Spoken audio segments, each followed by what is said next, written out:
You're listening to the Options Insider Radio Network, the home of the Options Podcast. For more quality options programs, visit theoptionsinsider.com or search for Options Insider Radio Network in your podcast provider of choice. Listeners can also access all of our programming through our mobile app available in the iTunes and Google Play stores. Select programs are also available via live stream at mixlr.com/options-insider. That's mixlr.com/options-insider. Don't forget to follow along with your favorite programs and submit your own questions for the hosts at twitter.com/options, stocktwits.com/options, facebook.com/theoptionsinsider, or via questions at theoptionsinsider.com.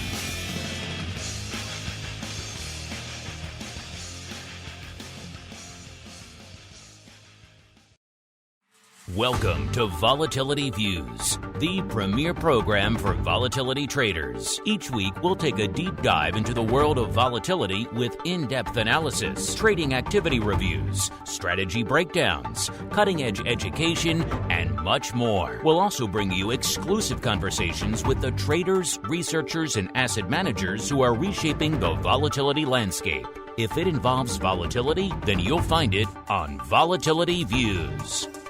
Volatility Views is brought to you by MIAX, one of the fastest, most efficient trading platforms in the world.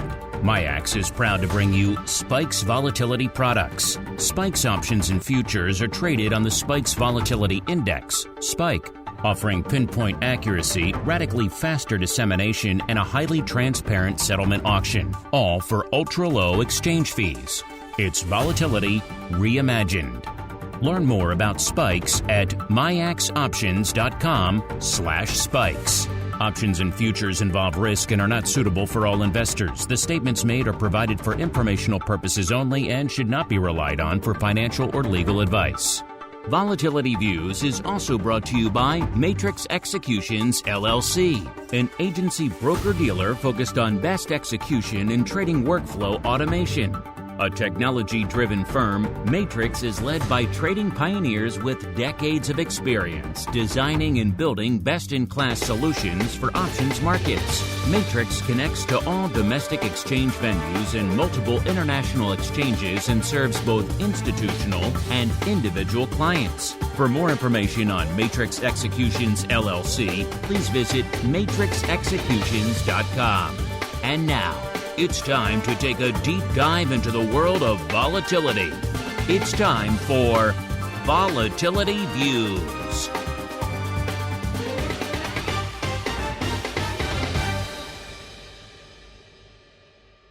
All right, everybody.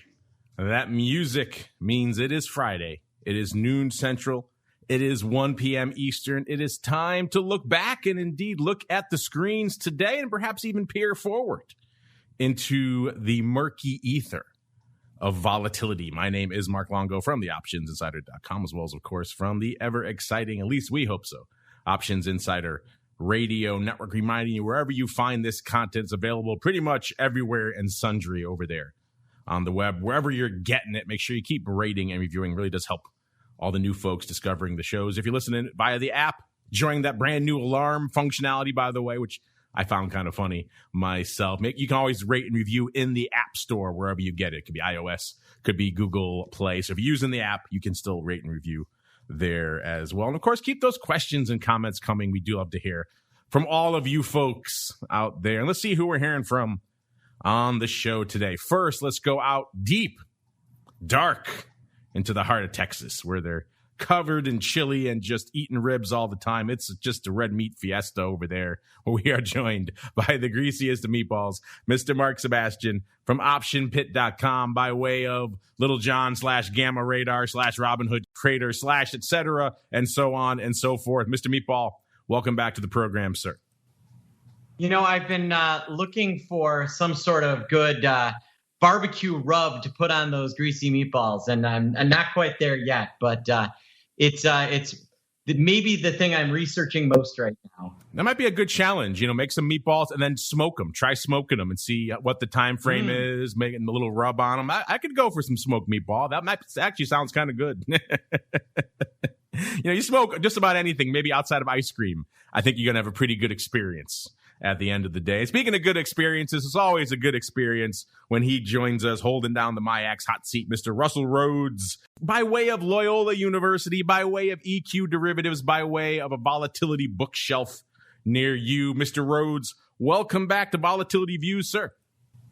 I am, as always, thrilled to be here and calling in from the west suburbs of Chicago, where we miss the meatball. We loved having you out here. I miss the meat. I miss the western suburbs myself, but I'll tell you, when stuck in the pandemic, going out in 70-degree weather was not so bad. Oh, well, bad.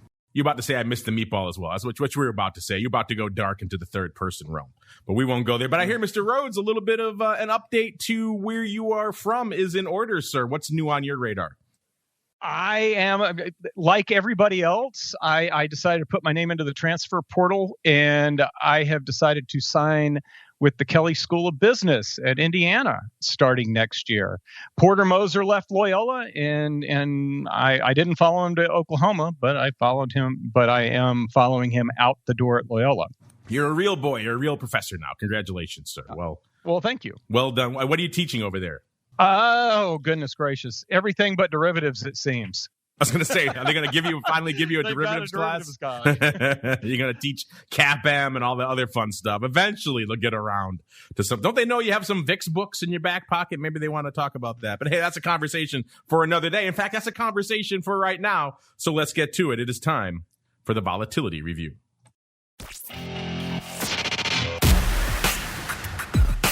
It's time to break down the latest developments in the volatility trading world. It's time for the Volatility Review. All right, everybody, welcome to the Vol Review, the portion of the show where we break down the week that was and indeed still is from vol trading and trending and analysis and unusual activity and all sorts of fun perspectives. And coming into showtime, this proves yet again why Vol Views is one of those shows you can't really prepare for that much ahead of time because the worm can turn. And it seemed like early on in the session, we had a bit of a narrative developing. The markets were looking mostly green. NASDAQ was getting lured ever so slowly to the dark side. But coming into the start of the show, it seems like maybe, question mark, the worm may be turning out there. S&P just kind of flipped to the dark side a little bit. Dow still up about 1/3 of a point. NASDAQ 1/3 of a point in the other direction to the dark side. So the vol products are kind of fluctuating out there as well. Come into showtime, we had spikes flirting with a 21, about a 20 3/4 or so, up about 1 1/4 points from where it was on our last show. And of course, a far cry from the high it hit not too far back. Where did it hit? It hit almost 28. It hit 27.78. That was a couple of weeks ago. And then this week, 25.65 was the high out there in spikes. So a little bit of juice, a little bit of froth out there. Clearly, we are not there anymore. We are well below that, but also still a point north of where we were just a week ago here on the show. VIX cash come into showtime right around 20.5 or so, puts it up about 1.5 points. Same deal here, well below the high of the week, which was a little bit north of 25 for the VIX cash as well. But so not quite there, but also still 1.5 above where we were this time last week. VVIX has kind of been flying all over the place, got up to nearly 140 in the height of the mad sell-off earlier this week. Right now, it's right around 122, puts it up about 2 points. So that's pretty much just a rounding error from where it was this time last week. So a lot of interesting stuff. Seems like there's more fun afoot here before we wrap up the week. Mr. Rhoads, you haven't been on in a little while, so we'll start with you, sir. What has been lighting up your volatility tape this week?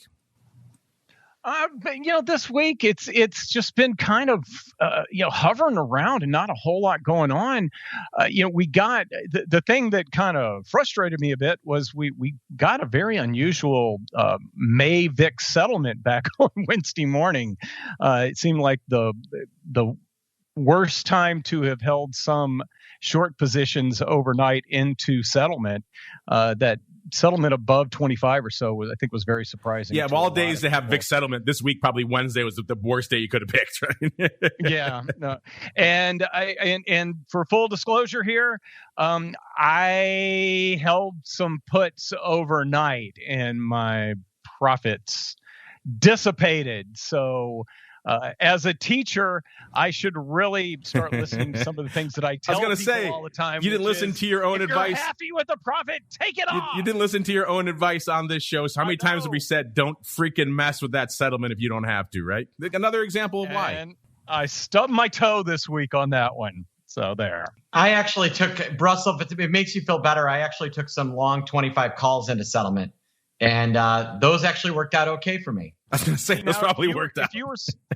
If you were still here, dinner would be on you. There. So, yeah, it's been a really funky week. We're continuing to see volatility hold this kind of mini swell we're in, as the Thompson twins would say. Where, I don't know that we're going to see a 30 or a 40, but it feels like we're going to oscillate between 20 and 25 for, at least another week before things calm down. The market is really showing some intraday volatility and overnight volatility. The S&P was up 25 at one point today.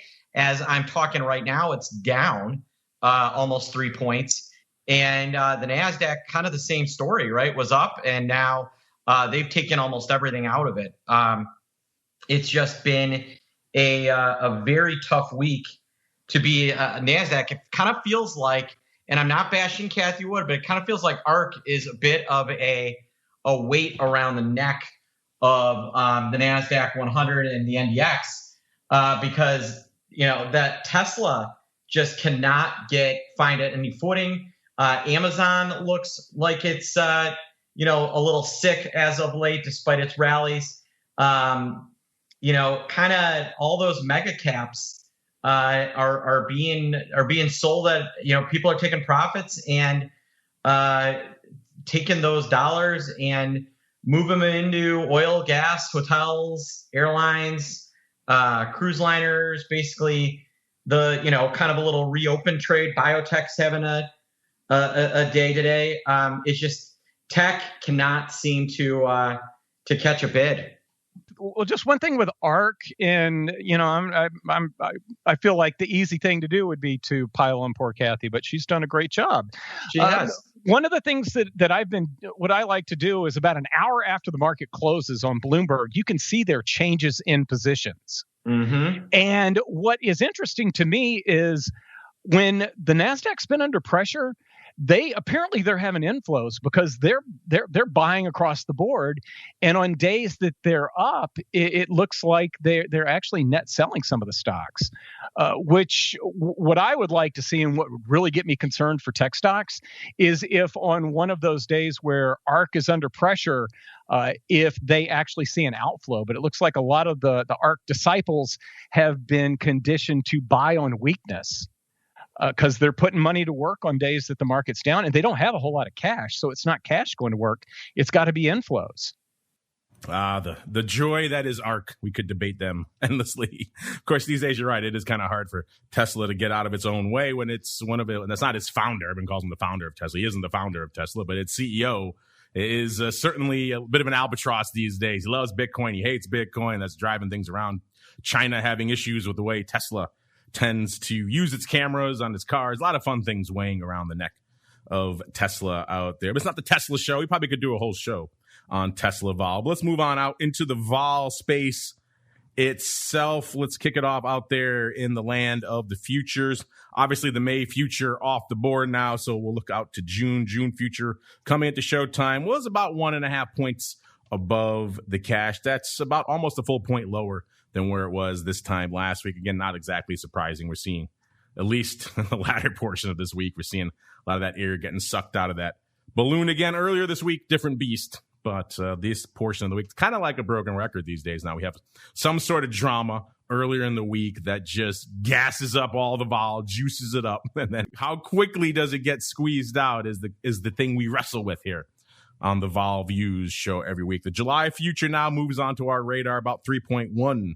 points premium to cash. Again, the similar setup. We still have the VIX futures plateauing around the October portion of the curve, and it's still plateauing around 24.5. So we haven't seen a huge evolution out on that portion of the curve. But again, as the madness has unfolded, the front portion of the curve has been a little bit fascinating to watch of late. Mr. Meatball, we'll start with you, sir. What has been catching your eye out there in the land of VIX futures this week, sir?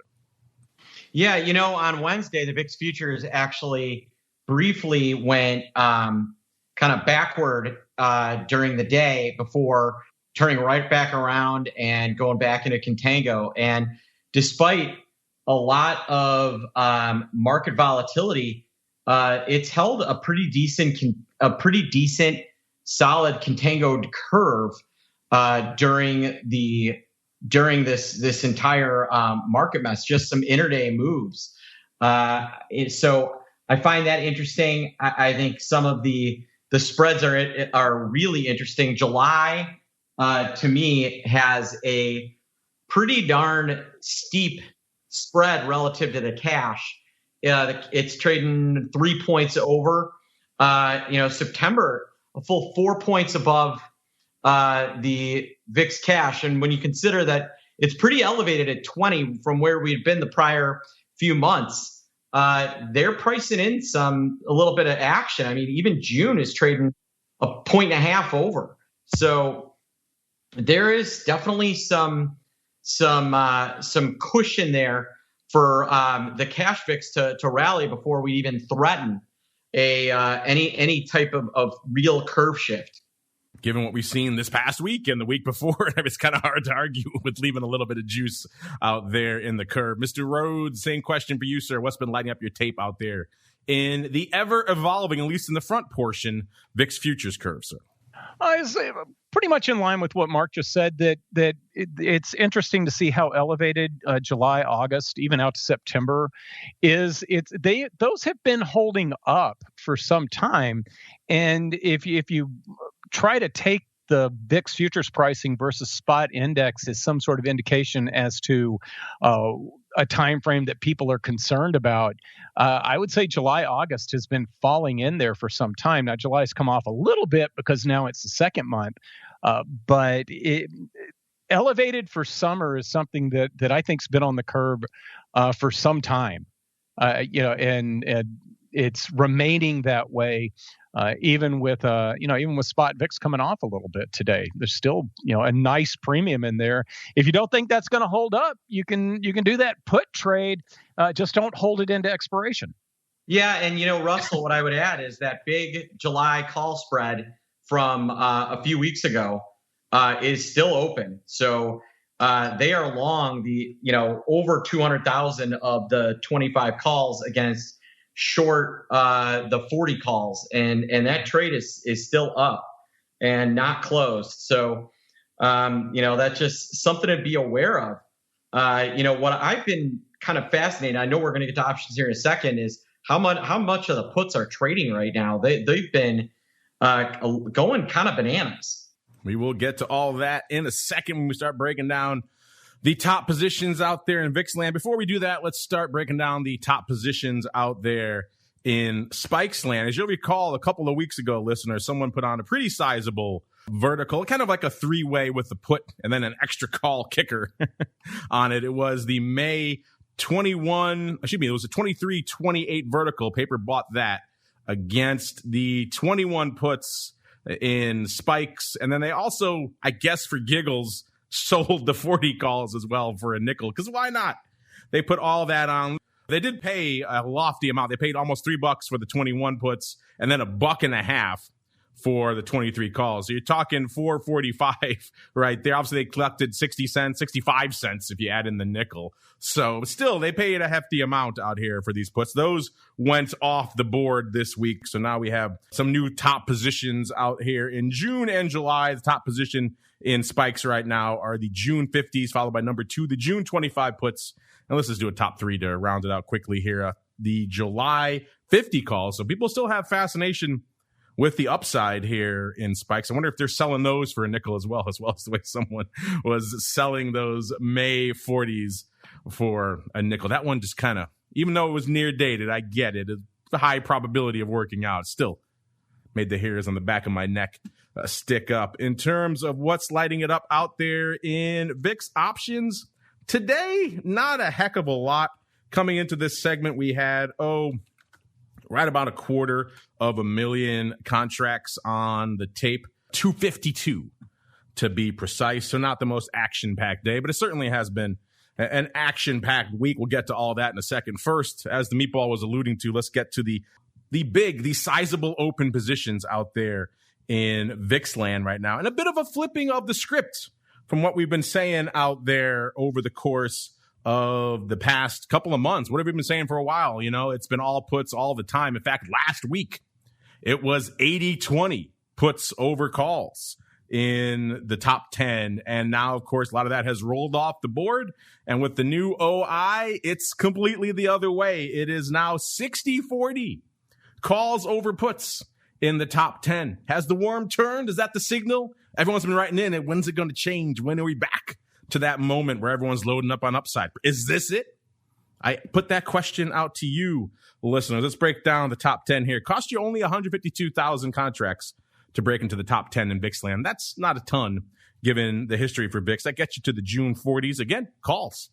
Kicking us off here. Number 9, 155,000 of the June 30 calls. Number 8, $1.56 of the June 50. So you got a nice little call strip in the bottom half of the top 10. And then we get to our first puts here. We got number 7, $1.62 of the June 15 puts, followed by number 6, 177,000 of the June 16 puts.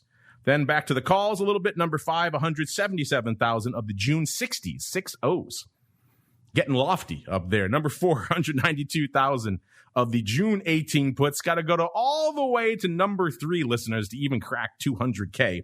That gets us to 204,000 of the June 17 puts, the fourth and final put in our top 10 here. Then number 2 and number 1, you know what they are. As the meatball was alluding to, that size July vertical still there, still pretty much untouched. Number 2, 251,000 of the July 40s. Number 1, 265,000 of the July 25s. Mr. Meatball, we'll start with you because you were just talking about this. Are you surprised that we have seen such a predominant flipping of the script? Do you think this is just a weird aberration with the OI, with settlement this week? Or do you think maybe this is that moment everyone's been waiting for, where maybe VIX, dare I say it, has some semblance of normalcy, sir?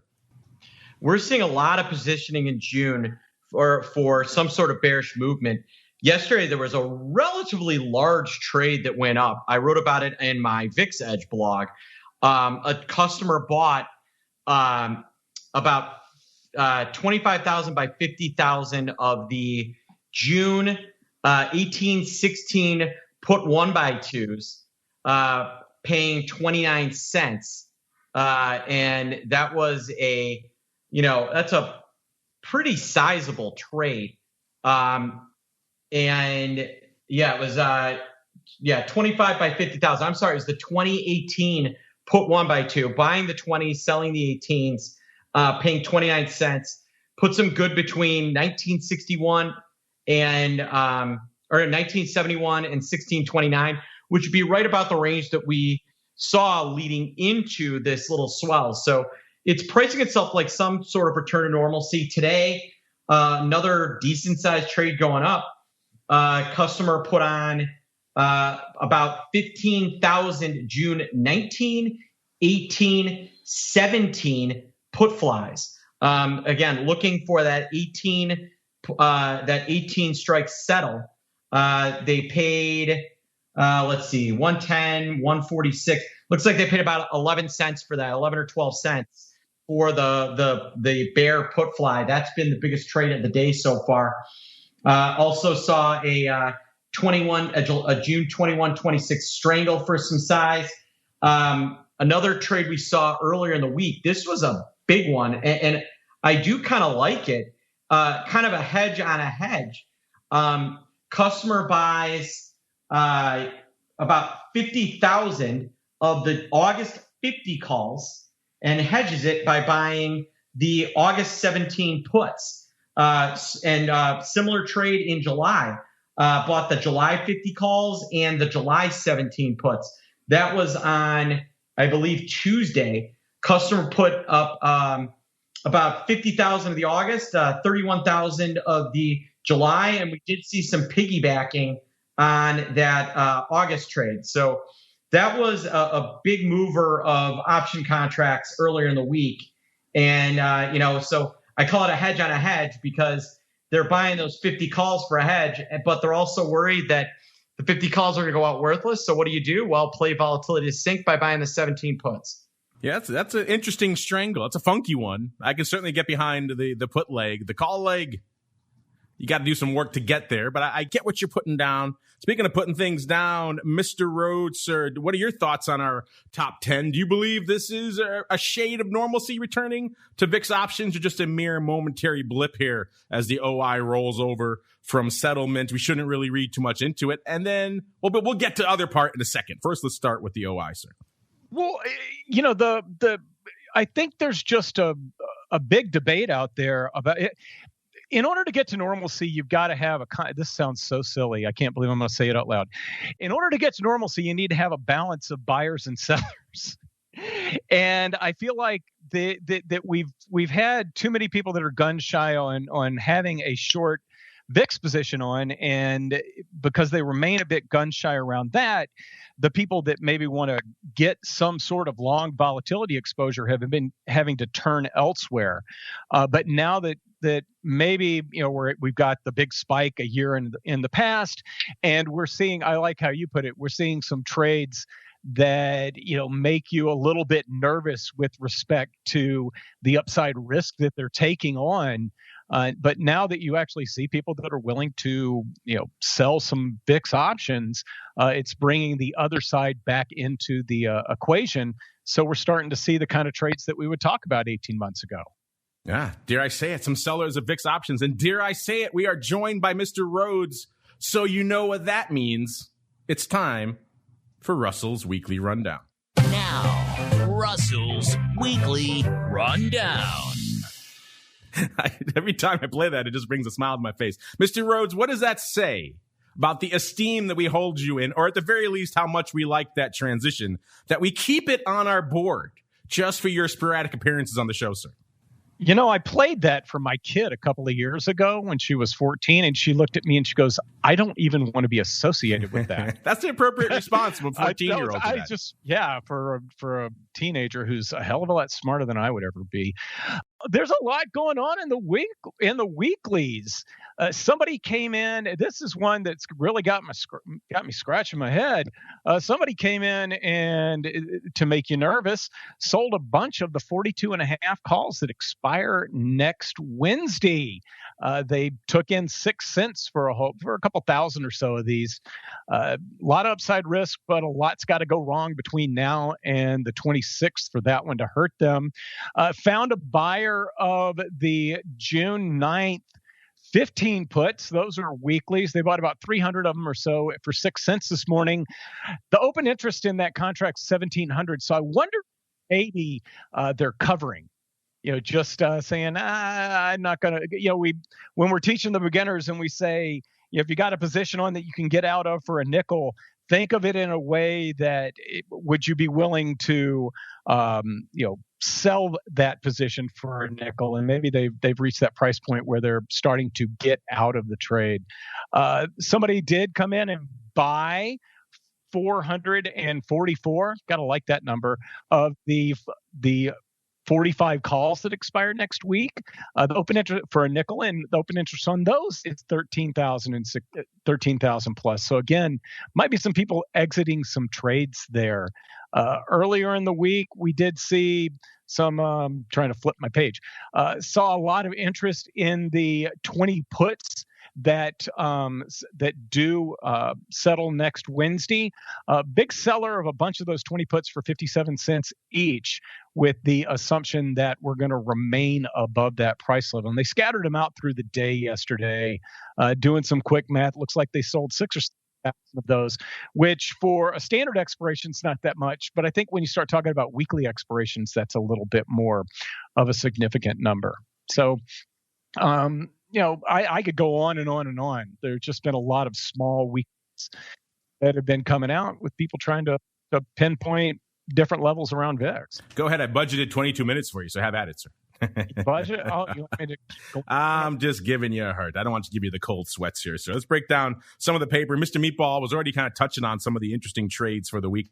Today, not the most exciting of days, even though there is some funky put flies going up. There's some funky put paper, I should say, going up out there today, as Mr. Meatball alluded to. Does seem like the trade du jour. We'll break down the top 5 here.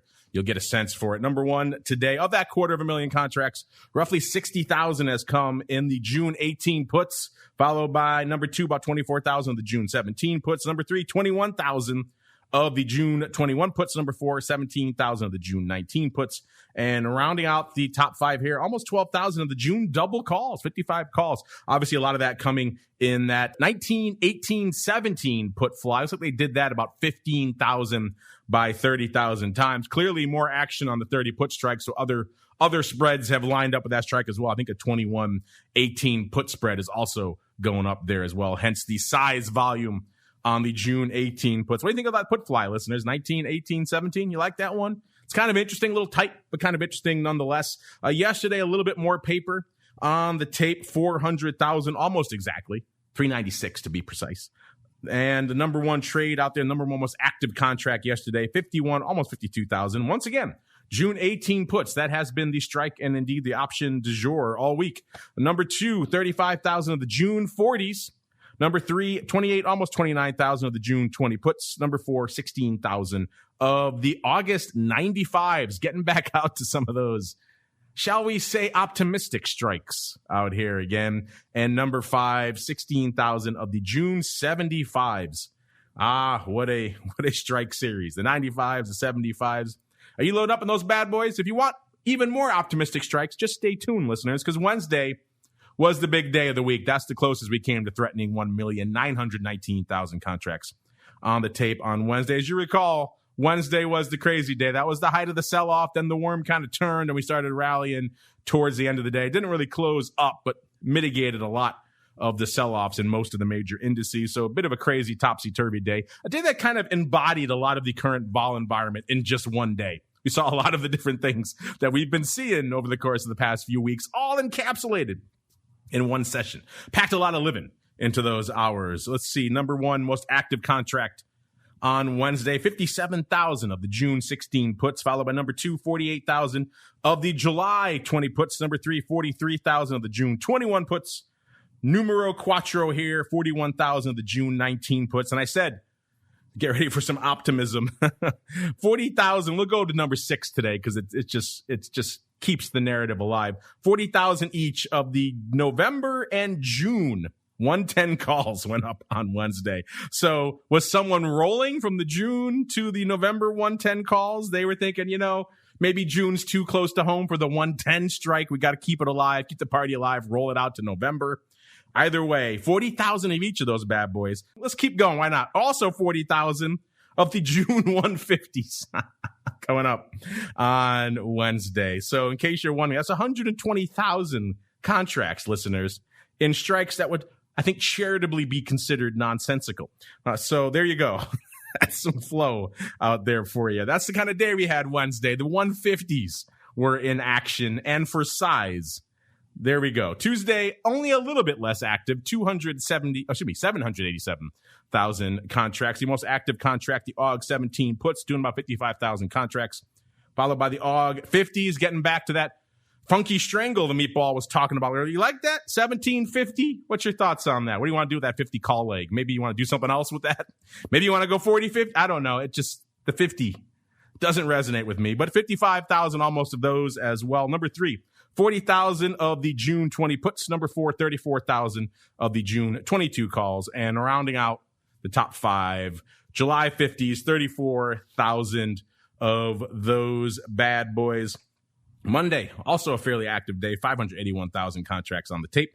47,000 of the June 18 puts. Number 2, about 42,000 of the June 17 puts. Number 3, 21,000 of the June 60s, number 4, 21,000 of the May 18 puts, and rounding out the top 5 on Monday, about 20,000 of the May 21 calls. Mr. Meatball, you kind of regaled us already with a lot of the trades that came across your radar, but what were your thoughts on that strangle? Did you like that one? And did any of these other, you like that? I think you said you liked that fly. That's kind of intriguing. I can kind of get behind you on the fly there. And any of these other trades really resonate with you this week, sir? I mean, I like the idea behind the strangle. I would do it differently. You know, when I looked at that August strangle, I didn't mind the 17 side of the puts. You know, those August 17s are about 60 cents, maybe the August 18s for $1. But, you know, rather than paying $1.18 for the August 50 calls, I would probably be looking to sell those 50 calls and buy like you get $1.20 for the 50 calls. You buy the 35s for $2.30. You get 15 handles for about the same price. Yeah, that's what I was thinking. Like 35 or 40 vertical sounds a lot better to me than straight up on the 50s. Yeah, I think I would go with some sort of vertical, very similar setup, but just do it a little bit differently to try and take advantage of that upside curvature that's always so juicy in the VIX options. So I might go there. Looking at July, I probably position July. I kind of like the positioning in July better. The 18 puts are going to cost you about 80 cents. I like that a lot. And the 30 calls are $2.40, and you're going to get $1.10 for the 45 call. Why not do the 15-point vertical there and pay, about $1.20, and you basically have the same spread on, but better pricing and a much more likely opportunity to make profit. But this may be against some sort of like big credit portfolio, and they need that crash protection.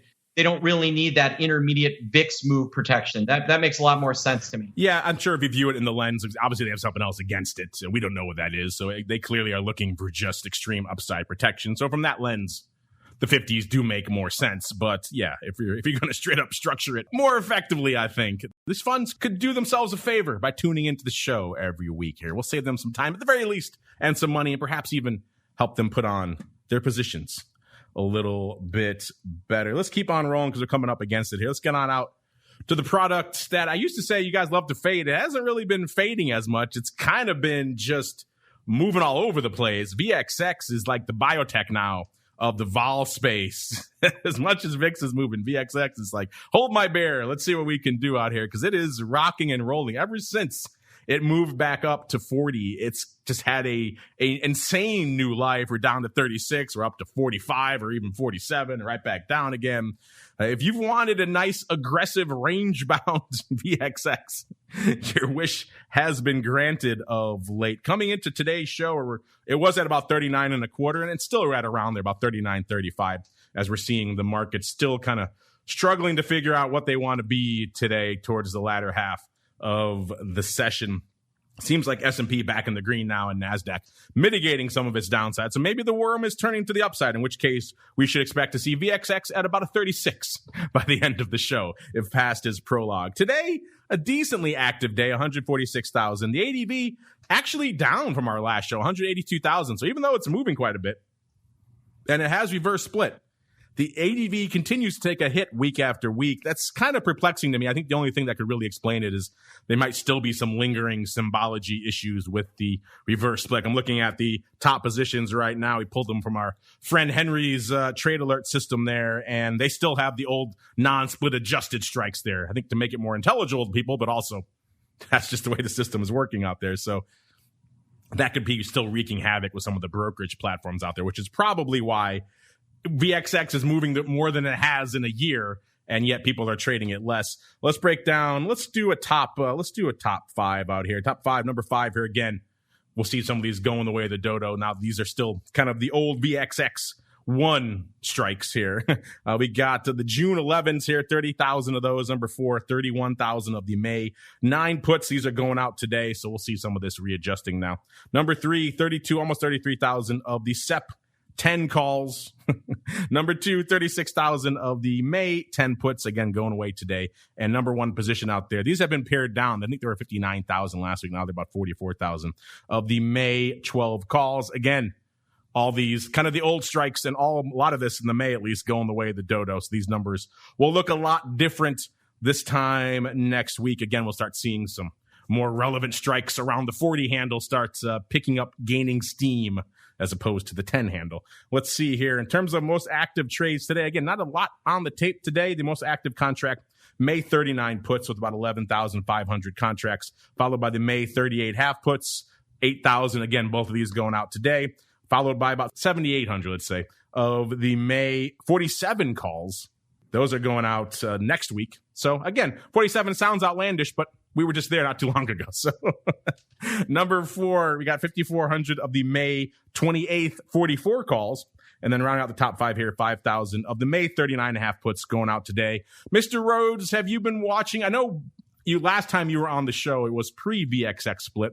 And you were getting a little leery of playing out there because you know things get a little wonky pre-split. Now we're post-split. You could argue things are wonkier than ever. Have you been playing out there in VXX? And what do you make of this rocking and rolling roller coaster that VXX has become, sir? I've been playing in VXX when we've been getting these moves up and take it, because when you get the moves up, you also get there's not an index or anything out there, but I have access to the 10-day at the money implied volatility based on VXX options, and it averages in the mid 80s or so. But like this past week on Wednesday, it got as high as 115. So that gives you opportunities to maybe sell some options. And I've been taking advantage of that whenever we've been getting those spikes up. Just basically selling call spread selling call spreads with the short call being slightly in the money, with the assumption that it'll roll down for me in the next few days and I'll be in good shape. Kind of hard to argue with that. You know, VXX calls have been working. One of the challenges of the Rock Lobster was just talking about this earlier in the week is, and as Russell has discovered, you got that very brief window. And if you got those long call spreads to take them off, or long calls. So selling those calls certainly can be a little bit more effective. You just gotta weather that early storm. Mr. Meatball, I know a lot of your crazies in your pit chat must be slinging VXX hot and heavy right now. What's been lighting up your tape and indeed their tape this week, sir? Yeah, I mean, if you're going to trade VXX, I think the way to have done it would be, you got to get in and out. It's been not really a fun one to try and be short. We are still in a contango, but what you've seen is how, it doesn't really matter if we're in a contango if vol's going up.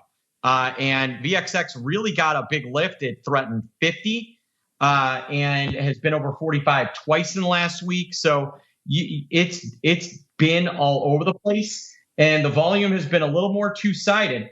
And the implied volatility is way up in this name and continues to be pretty darn firm. Yeah, I think as Russell has alluded to, it's been challenging if you're in either direction to have straight out long premium in either direction. If you're playing the traditional erosion, you may have gotten some flavor of that. And if you didn't take it off quickly, you got whatever pop it was yelling a couple of weeks ago. This week, with all the madness going on, you'll miss your chance again pretty easily to the upside. Same deal if you didn't take it off quickly enough. So obviously, having spreads at the very least, some sort of premium mitigated type approach is definitely warranted, given just how quickly the reversals are out there in VXX these days. You might think you had something, and then bam, next thing you know, it's moved against you. So just straight up loading up for the fences in one direction, or even in both directions if you're not judicious with it, can be challenging out there in VXX. Let's look really quickly out here. UVXY, not a heck of a lot going on out there, even though the ADV, unlike VXX, is ticking up. It's up to about 325,000 contracts. It's up about 34,000 from last show. So UVXY hasn't really done its dance yet, but it's starting to pick up a little bit from a vol perspective. For whatever reason, I think it is the symbology issue. We have not seen something similar from VXX. UVXY coming into this segment was about 440. That's pretty much unched from where it was last week. We had a little bit shy of 200,000 contracts on the tape. Coming into the showtime, the most active contracts, 24,000 of the May 4 halves going out today, and about 18,000 of the May 4 half puts also going out today. So nothing really surprising out there in UVXY land. The most active position, top positions out there. Let's just go really quickly. Number 1, about 45,000 of the June 5 calls. There you go. Surprising. But let's keep on rolling. There has been a lot of vol in other segments to talk about this week. Earnings vol, also interesting thing to note. Big retailers were on the docket this week. You guys know where to go if you want to find all of the latest earnings move results, and earnings season reports. Get them in your hot little hands, all for free. TheOptionsInsider.com. Click on the Options News and Articles tab, and you can begin your journey. You can dive as deep into that earnings volatility rabbit hole as you want. We don't judge here, listeners. Have at it till your heart's content. Tuesday, we had Walmart, Home Depot, Macy's. Wednesday, Target, Lowe's, Cisco, and TJX. Thursday, Kohl's, BJ's.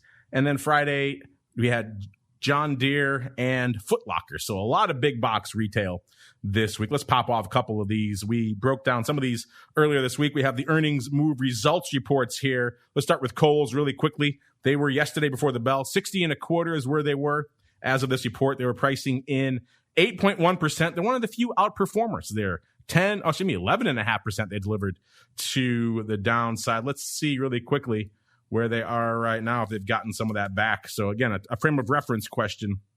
Actually, they have gotten a little bit back, about 54 and change. So they're off about probably 10.5% right now, but still outperforming their straddle, which is a rare occurrence these days. Let's see if we can continue that trend. BJ's yesterday before the bell as well, 48.5 was where they were as of their announcement. They're pricing in 6.9%. They delivered 6.3%. So a little bit of a slight underperformance. Not bad, given how bad we've seen some underperformances over the past year. Cisco, this is more emblematic of the year in earnings volatility. They were at 52.5 going into their announcement. They're pricing in 4.4%. They delivered a whopping 0.7%.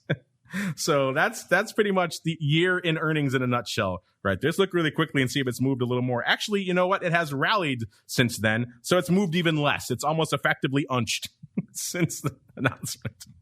That pretty much embodies the year that has been in earnings volatility. It's earnings, who cares? From a season perspective, we're looking at about an 81% right now overall, which again is not bad. We've seen much worse. We've seen 55, 60, 70% seasons out there. We have seen some bad weeks so far this season. The worst week coming in week 2 at 54%, even though this week kind of hot on its heels at 56%. We did have one outperformance week. That was 2 weeks ago, 109%. So again, if you bought a basket of earnings vol, you got back about $1.09 for every buck you spent out there. But that's the first time we've seen any outperformance pretty much in a long time. So yeah, still we're averaging 81%, still losing money buying vol, but not quite as aggressively as we have been in the past. We did have some popping off. We have Intuit popping off after the bell today. Let's see, they're at 421.20. They were pricing in 16.36. In the past, they moved 12.5 bucks. So Intuit, not afraid to price in a little bit extra juice. There has been some volatility in that sector, so that probably contributing to that. John Deere, they were before the bell. They were pricing in, they're at 358.5. They were pricing in 14.25. And in the past, they moved 15.86. So they're probably on the right end of that tip. More coming up for next week. But now we got to get to you folks and some other vol segments. It is time for the volatility voicemail. It's time to share your thoughts and opinions with your fellow volatility traders. It's time to check the volatility voicemail. Make your voice heard by dialing 779-669-4VOL. Posting a comment on the optionsinsider.com, sending an email to questions@theoptionsinsider.com, or posting your questions to twitter.com/options. or facebook.com/theoptionsinsider. All right, buddy, welcome to the Vol voicemail. You guys ask us questions. Sometimes we turn the spotlight back on you. We did that this week with a segment that used to be synonymous with volatile, easy for me to say, used to be synonymous with volatility, kind of got a little bit quiet for a while there. And then this last couple of weeks decided, you know what, forget this equity volatility. We're going to show you what vol really is. I'm talking, of course, about crypto. Oh, what a couple of weeks it has been. It's hard to remember that long ago when just a few weeks ago, Bitcoin was at its all-time high of 65,000 mid-April or so, and ETH was just the last week or two was trading on 4,500. Both of them got aggressively clipped on the wings of Musk and China, kind of a 1-2 punch for them. Bitcoin touched 30,000, then bounced off of it, got back up to around 40,000. ETH hit 1,900, then bounced off of it, got up to close to 3,000, I believe. Both of them now back in the dark side seat again. Both of them off. ETH off about almost 10% today, shy of 2,500 again, and Bitcoin down to about 37,000. All this a long way around. And man, this has changed even since we posted this on Monday, just the crypto regime. We said on the Monday, there's a lot of red on the crypto screen. We kind of blamed our buddy Uncle Mike there for that and said, is this a momentary blip or a sign of things to come? Quite simply, you could buy a 10% out of the money call expiring at the end of the year on one of these crypto underlines. Which one would it be? Gave you 3 choices along with the infamous other: Bitcoin, ETH, or Doge. You guys already have chimed in with a lot of your others. A lot of you liked XRP. There were a few others in there for, I'm blanking on what they were. I'll have to go pull up what they were. Oh, Shiba Inu coin, of course. And a few others out there. But you guys had some interesting suggestions for other. By the way, one of the reasons why it's on this show, one of the interesting discussions we've been having for a long time on our crypto rundown show is just kind of how anemic Bitcoin and ETH vol got. Well, that is the case no longer. Remember, Bitcoin vol not too long ago was languishing in the 60-odd% range. Coming into today, it's at 98%, right before the start of our showtime. Bitcoin 1 hour vol, courtesy of our friends over there in Genesis land who do some great analytics there. 98%. It got as high, listeners, as 161% this week. And then ETH vol, which has been structurally higher for a while, was at 170% coming into the start of the show today. And it got as high as 206%. Think about that. Outside of like the GameStops and that insane universe, when's the last time you saw one of your favorite equities trading at a 200% vol? It's a pretty lofty level out there. So a lot of vol to be found in these markets. Mr. Meatball, we'll start with you because I know you've been paying more attention to this. I know you do a lot with those folks over there at Genesis, and they've been luring you slowly to the dark side of crypto volatility. So what are your thoughts on this rampaging crypto volatility? And then B, more importantly, do you have a vote in our poll? And then C, even more importantly, what do you think our audience is voting for? All right. Well, it's not been shocking that we've seen this kind of volatility. It's not the first time. I would invite everyone to go back and look a few years ago at what happened to Bitcoin and Ether. I don't know that we're going to see that, but this is definitely a bit of a correction and affecting markets as a whole. I'm going to be, what was the medium bullish one that I could say? Official medium bullish? I'll give you Ether. Is that medium bullish? I don't know. You got to pick an underline. I like Ether. Okay. I like Ether. Ether? And then our audience is probably full on Bitcoin. Full on Bitcoin, maybe a little Doge. We'll see. Mr. Rhodes, same question for you. I mean, I got to imagine you've at least been paying some attention to the crypto space, given just how absurdly volatile it has become again. And then B, do you have a vote in our poll? And then C, what do you think our audience is voting for? Well, can I say none of them is my vote? I'll put you in the other category if you want. Well, I did tweet out, and I'll tweet it after I finish talking because I just can't talk and type like I used to be able to do. I did take a look at. I guess we define a Bitcoin correction as losing 30% from the high, and I went through and I found every time that had happened in the history of Bitcoin, and there's less than 10 of them. About half of them occurred back when Bitcoin cost about what I could, pay for out of my wallet. So the last one, the more recent ones probably are more relevant to the Bitcoin situation. 2 of the 30% corrections kept going to down almost 70 or 80% and did take about 3 years to come back. And then there was another 30% correction that the ultimate dip was only 36%, and it came back in about 3 weeks. So my feeling is if it doesn't happen very quickly, it's not going to happen by the end of the year. So I definitely would not be voting for Bitcoin. I don't know Dogecoin at all. So if I got to vote for one, I'm going with Ethereum. Interesting. No Doge love from Mr. Rhodes. ETH seems to be the pick of our audience as well. Even though it has been clipped pretty aggressively, it still is up pretty nicely on the year. ETH 53, almost 54%, followed by 22% for Bitcoin. Bitcoin has had a bit of resurgence in our poll. It was getting annihilated earlier, which is kind of interesting. Number 3, Doge, 14.6%. And number 4, like I said, about almost 10% is the other. You guys have listed all sorts of fun others out there. All right, let's keep on going. Let's go really quickly to one more question, because this kind of gets to what you were just talking about earlier in the show, Mr. Meatball. This question comes from Volfinder. I like this handle, Volfinder. He says, big ups to the Vol gods. Whoa. Well, thank you, A. But I don't know if we're Vol gods. Maybe I'll settle for like a nice demigod. That's pretty cool. Maybe a minor deity. All kind of cool. Vol gods might be a little bit much, but thanks for the praise nonetheless. He says, do you think we're in a new range-bound environment for VIX/spikes for the foreseeable future from about 18 to 24? Whenever we hit the bottom of that range, it seems like something conspires to drive us back up. Then we run right back down. I'm not complaining. This is great for my trading account. Much better than drifting right back down to 12 and sitting there. Yeah, I'm with you there. Just wondering, maybe a new regime of, quote, bouncy for the foreseeable future. Mr. Meatball, this is exactly what you were talking about at the top of the show. It's like you're simpatico here with our listeners. What do you have to say for Volfinder? You think we're in the quote-unquote bouncy range for the foreseeable future? I think at least a week or two, we're definitely going to be bouncing around. The vol trend continues to hold that vol is kind of ramping up a little bit. I don't know that we're going to see some big explosion, but it definitely feels like we're heading for, a period of continued vol, at least through Memorial Day and maybe into early June. Mr. Rhodes, same question for you. Are we looking at a bouncy regime for VIX and spikes in the coming months, sir? I would think so. It seems like everybody is somewhat on edge, even though there's a little bit more comfort in the short volatility trade than there has been. But I think part of the bouncy does involve the short guys either having to cover real quick or taking advantage of the bounce and getting shorter. All right, let's see if we took advantage of any bounces here, because it is time for the crystal ball. It's time to peer into the future and reveal what the volatility gods hold in store. It's time to look into the crystal ball.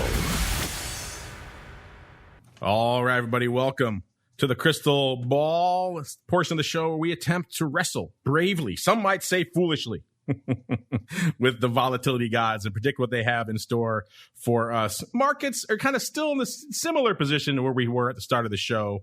It seems like S&P was up a little bit more than it's kind of given some of that back. NASDAQ's off about 0.2%.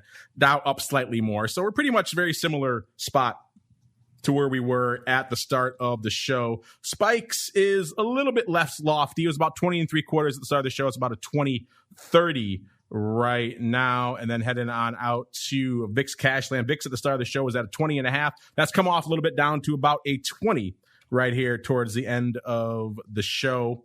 So that actually looks like Mr. Tom Jark, the former volatility product specialist, now just the vol guru over there at MIAX. He is within our 1 point extra goal, but it's not a win. It's got to be a 1/10 of a point to win, but so it's within our 1 point, at least we can consider it, range on VIX. Not so much on spikes. He's farther away on spikes. I was next closest. I was at an 18 double.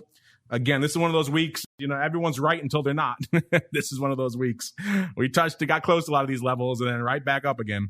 18 double for me. Mr. Rock Lobster was feeling a lot of downside. He was at a 16.99. He thought we were going to have that aggressive trend. We had some listeners out there, 18.65 as well last week, and 19.29 on spikes. None of those really coming to fruition. So that means the once and future Dr. VIX, soon to be hanging your hat down there in Indiana. You get the pride of place of going first, sir. What are you feeling for this time next week? Let's say 19. 19 even. All right. I can kind of see what you're putting down there.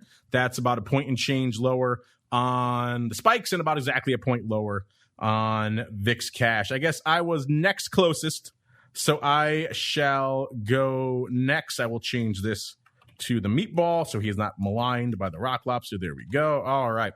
So, yeah, again, the same challenge for the coming week as it has been for every other week for the last couple of months is what will win out by the time of our show, the erosion or whatever the crisis of the week is next week. And this week, clearly the crisis ended up winning out. We didn't erode enough of it back to get to our prognostications. But I hate to do this. I never really do this. But I don't hate where I was this time for this week at 18 double. We just didn't have enough time to get there. Give us, maybe by the end of the day, maybe we'll be threatening that. We'll see. But I'm going to do a rare repeat, 18 double for myself yet again. That leaves the meatball bringing up the rare, sir. You have a lot of room to go. You can go crazy upside. You can go crazy downside. You can split the uprights. What are you feeling for this time next week? The issue is it's always on a Friday. So vol tends to be a little pampered on then. Like I said, Mark, do you want some help? Yes. I tried to bring it up to help the other Mark, but keep in mind, it's a 3-day weekend next weekend. Oh, yeah, it is. Oh, you're right. Yes, I did forget that in my analysis. The calendar always mocks me on this show. All right. With that in mind, all right, so this time next Friday, with us currently 2006, I'm going to Mark. So, Mark, you guessed 1818. 18 double, 1855. 1855, Russell's 19. I'm going to guess 2020. Oh, excellent vision. A formerly excellent show.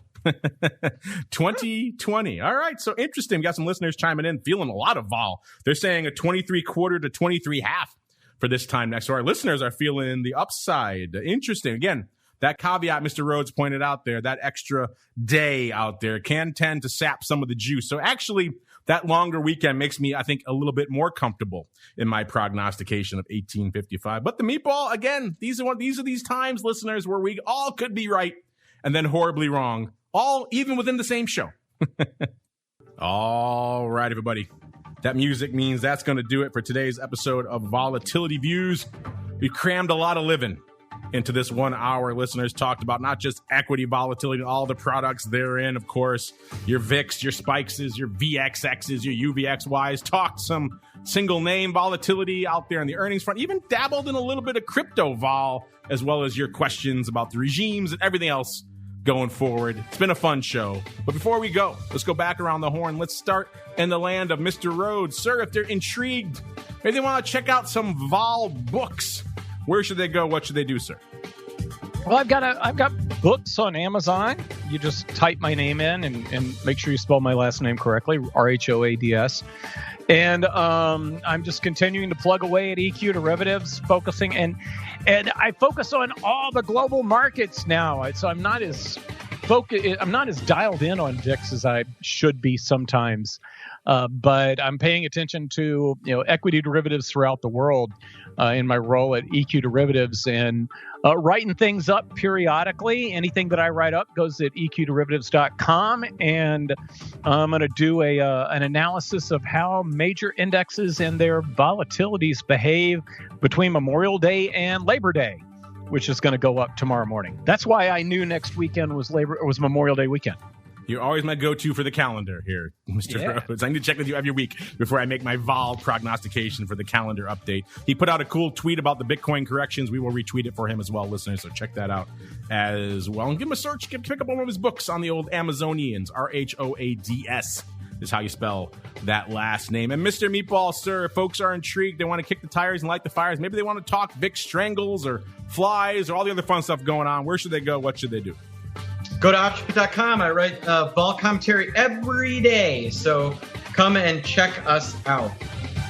Optionpit.com is the place to go. You know where to go for all the latest on all things spikes. MIAXoptions.com/spikes. While you're checking out the MIAX stuff, make sure you check out MIAX, MIAX.shift search, SHIFT search.com. That's that new free tool that the MIAX folks are working with over them there to get some new, cool, and free data in your hands. You can't beat it. They're updating stuff every week. I talked with these guys. They really have some cool intentions about trying to bring some natural language search to to the world of options and indeed volatility. So check it out. It costs you nothing. They had a new mode that is added. I was teasing them about having a meme stock mode. They added it. It's called Stonks mode. So go over there and check it out. You can click the button and it'll show you all the hot stuff trading in the world of stonks. So check it out for yourselves. MIAX.shiftsearch.com. You know where to go for the latest in execution services and trading technology. None other than matrixexecutions.com. Again, the latest place to go for all of your updates on execution services and trading technology. Give them a follow on the old Twitters while you're at it at Matrix, MATRIX Tech. Matrix EX Tech. All one word. And on behalf of everybody over there in Matrix and everybody over there in MIAX and the once and future Dr. VIX and the greasiest of meatballs and indeed myself, I thank all of you out there for downloading, streaming, and subscribing and listening live and voting in our polls and sending in your questions and for listening to all of our content this week. We love you all. This unfortunately concludes our broadcast week, but fear not, listeners. We're back again on Monday, and this is a big one. We're coming in hot and heavy, pretty much a whole chunk of Monday for the mega, dare I say it, even though Uncle Mike doesn't like it, Titanic option block 1,000, yes, 1,000th episode spectacular. Going to have special guests, going to have all sorts of fun. Who knows? Maybe some of them will be drunk. We'll never know. We'll find out on Monday, so definitely be there. It kicks off on Monday, noon Central, 1 p.m. Eastern. It'll go till who knows how long it'll go for, but it should be a fun one. Remember our election special? Going to be something a little bit like that. Also going to make some big announcements on Monday, so stay tuned. You probably want to listen live on Monday because there may be some fun bonuses for the folks who tune in to the live stream. So a lot of stuff popping off on Monday. Set your calendar, set your clocks, maybe use our app. Set an alarm in our app for Monday, noon Central, 1 p.m. Eastern. We'll see you back here for Option Block 1000. Volatility Views is brought to you by MIAX, one of the fastest, most efficient trading platforms in the world. MIAX is proud to bring you Spikes Volatility products. Spikes options and futures are traded on the Spikes Volatility Index, Spike, offering pinpoint accuracy, radically faster dissemination, and a highly transparent settlement auction, all for ultra-low exchange fees. It's volatility reimagined. Learn more about Spikes at MIAXoptions.com/spikes. Options and futures involve risk and are not suitable for all investors. The statements made are provided for informational purposes only and should not be relied on for financial or legal advice. Volatility Views is also brought to you by Matrix Executions, LLC, an agency broker-dealer focused on best execution in trading workflow automation. A technology-driven firm, Matrix is led by trading pioneers with decades of experience designing and building best-in-class solutions for options markets. Matrix connects to all domestic exchange venues and multiple international exchanges and serves both institutional and individual clients. For more information on Matrix Executions, LLC, please visit matrixexecutions.com.